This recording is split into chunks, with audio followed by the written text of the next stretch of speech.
Okay, today we are at Moses Lake, which is in eastern Washington, at the site of a new Mormon temple that's being built here. Now, this will be the fourth temple in the state of Washington. They've been working on it for about a year. They probably got another 6 to 7 months or so before it's complete, so maybe sometime early next spring. But this is a big deal for eastern Washington. Lots of Mormons in this part of the country because a lot of the commercial farms are owned by Mormons, and of course they need a place to go get baptized in proxy for other dead folks. No, seriously, that's what they do. They believe that they can get baptized for your aunt whoever, Aunt Martha, who was maybe a Presbyterian, and get her into Mormon heaven by getting baptized in proxy for her. So that's one of their beliefs. They also believe they're going to become gods, which is a problem because we know where that came from. That came out of the Garden of Eden. Remember, Satan told Adam and Eve if they ate from a certain tree, they could become gods. Well, that's a problem. That's what got us thrown out of the garden. The problem is, though, Mormons believe that being kicked out of the garden it wasn't really a fall, it was a fall upward. So you have to understand that when you're dealing with Mormons. They believe it was a good thing that man became aware of his sins. So that's what you're dealing with. Of course, there's many other issues. They believe that they're not only going to become gods, but they believe that we were actually alive in a pre-existed state. We were actually disembodied spirits at one time, and so they believe that that's why babies cry, is because a full-sized human spirit is being squeezed into a baby, and so it's very uncomfortable. See, so the baby has to cry out. So yeah, crazy stuff the Mormons believe. But they believe also that they're big time into the family thing, and they're very patriotic. And then one of the reasons they're so patriotic is because Joseph Smith, he made a lot of prophecies about the end days, one of which he claimed that eventually America would be in such dire straits that it would be hanging by a thread, and that the Mormon Church is going to save the day. As a matter of fact, they have a big temple in Washington, D.C., and that's what that temple is there for. It's there because they believe that eventually the U.S. government is going to be controlled through the Mormon temple in Washington, D.C. Yes, that's something. That's why they're so patriotic.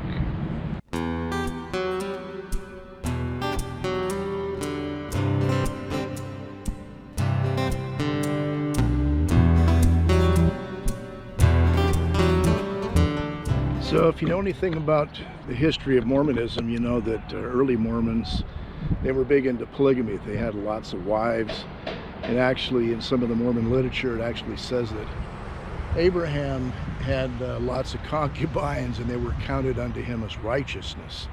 So they got a real twist on sexual issues. There's still a lot of fundamentalists down in southern Utah and Arizona, Colorado City, Hilldale, and some of those places where there's still quite a few polygamists. But the general Salt Lake Mormons have tried to get away from that a little bit.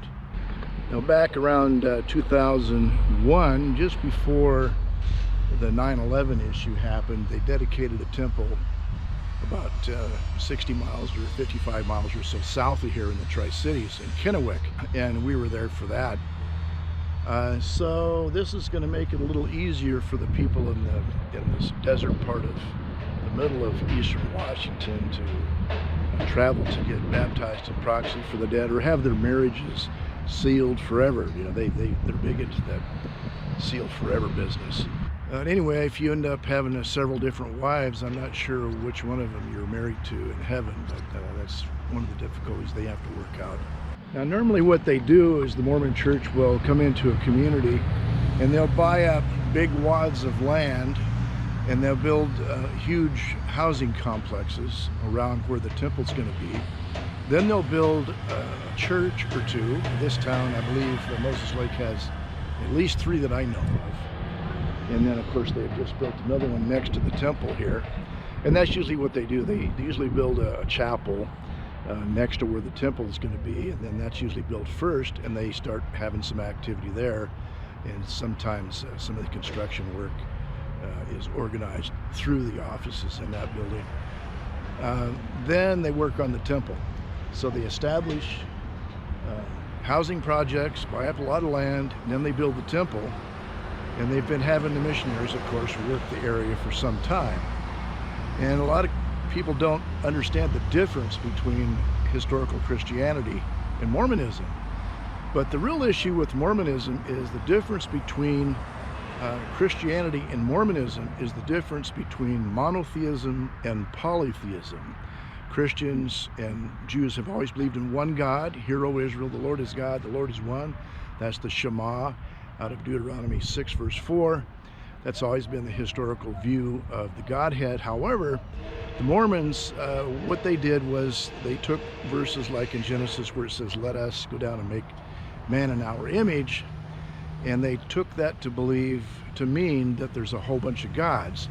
And they took the Hebrew word Elohim, which is used many times in the Old Testament, and it's actually a plural word. Whenever you tack im on the end of a Jewish noun, it usually becomes plural. So the word Elohim, however, the word Elohim in the Old Testament is used for a lot of different things.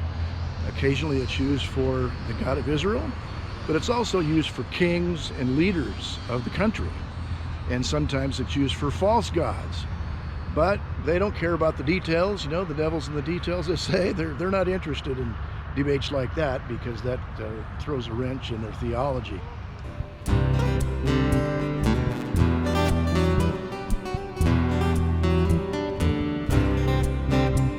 And then, of course, they believe that Jesus is the spirit brother of Lucifer. Now, that's a problem because the Bible in Colossians, the first chapter, you'll see that all things came into being by him and for him, that is, by Jesus.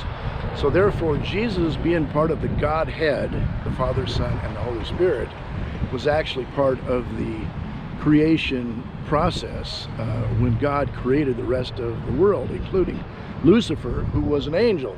Now, Jesus is not an angel, and he's not the brother of Lucifer. Jesus is the Son of God, the third member of the Trinity.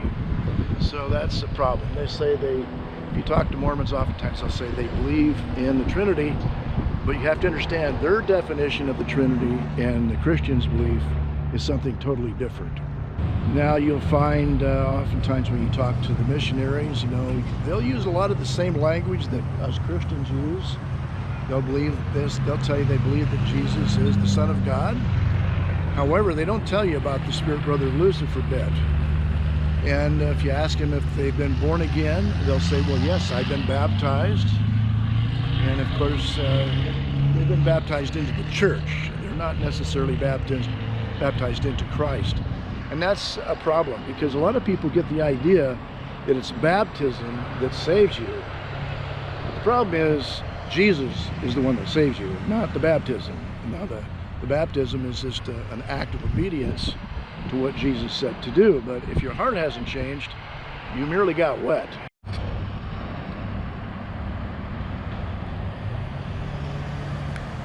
So in dealing with the Mormon Church as a Christian, you have to understand that the Book of Mormon is only part of the problem because they have ongoing revelation.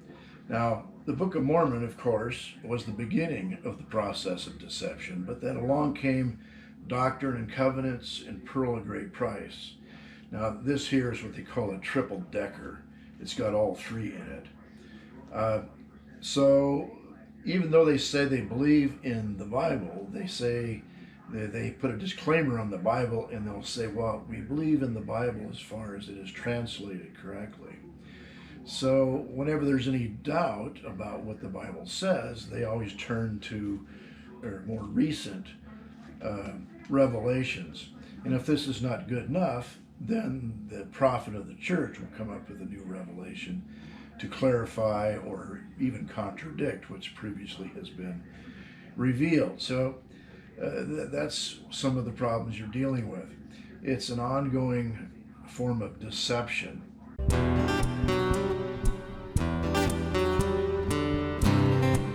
Now, since the days of Dr. Walter Martin and his book, The Kingdom of the Cults, there's been quite a number of books that have been written, and very good books, and they're not all written by ex-Mormons, or some of them not even by Christians.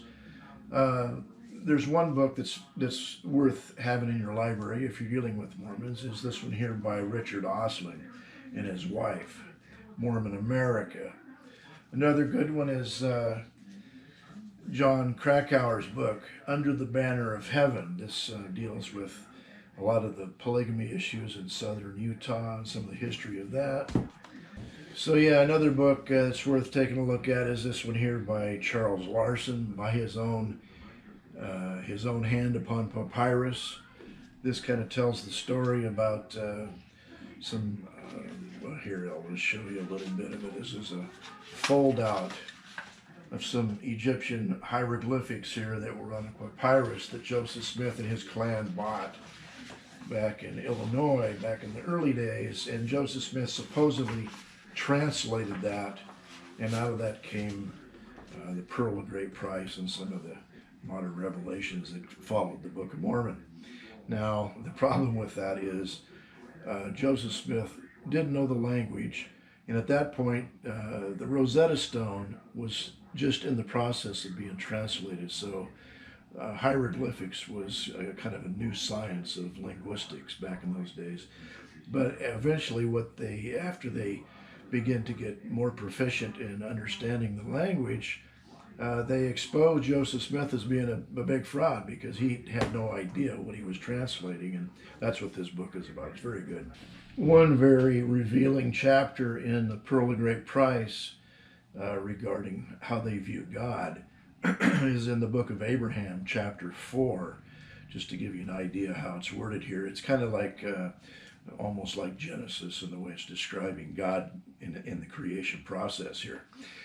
Chapter 4, verse 1, it says, "And then the Lord said, let us go down. And they went down at the beginning, and they, that is the gods, big G here, organized and formed the heavens and the earth."